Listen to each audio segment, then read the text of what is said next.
Бәріңе сәлем, сендермен бірге НБР. Бүгінгі видеода Барбоскины мультфильміндегі ең қауіпті сәттер жайлы айтатын боламыз.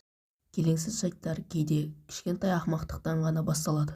Және сол қателіктің өзі үлкен қауіп алып келуі мүмкін. Мұндай көңілді мультфильмде келеңсіз жайттар қорқынышты сәттер болуы мүмкін бе? Қане, бәрін басынан бастап анықтап алайық.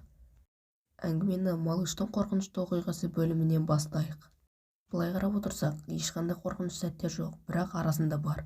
Біріншіден, Малыш Дракуламен дос болып алғанын көреміз. Не ешқайсысы оны көре алмайды. Сондықтан да Кеннидің басына Малыштың бөлмесінде құпия камера орнату керектігін ой келеді. Және терезеден нағыз ұшатын жарғанаттың кіріп келгеніне таң қалады.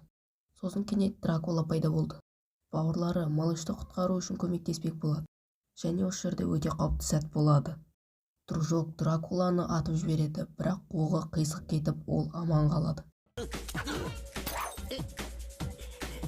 Стойте! Не стреляйте! Сөйтсек, Дракула деп жүргеніміз жақсы Тимоха екен, яғни кішкенесі болған армандап жүрген. Осылай оқиға жақсы аяқталды. Енді ойлап көріңізші, жаңағы оқ Тимохаға тигенде не болар еді? Бұл күлкілі нәрсе болмас еді. Келесі қауіпті бөлім Миротворец деп аталады. Сюжетте Лиза мен Роза шапкаға таласып тұрады. Екеуі де сарысын алғысы кеп тұр екен. Мұның соңы ұрысқа алып келеді. Малыш өз әпкелерін татуластырғысы келеді, бірақ ол ойдағыдай шықпайды. Бірінші өте қауіпті сәт. Телефонмен байланысты.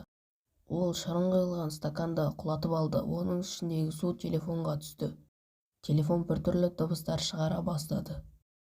Бәрі өте жаман аяқталуы мүмкін еді, егер телефон жарылып кетсе.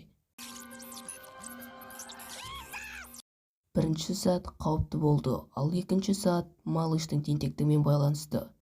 Малыш жуынатын бөлмедегі раковинаның суын толтырып тастайды. Және мұның соңы үйдің іші судың толып кетуімен аяқталады. Это ты виновата! Бөлімнің соңы екі әпкелі сіңілінің татуласуымен аяқталады. Келесі эпизодты қарастырайық. Роза мен Иген кім қабырғаны жақсы бояйды деп таласады. Екеуінің арасында бәсекелестік басталады.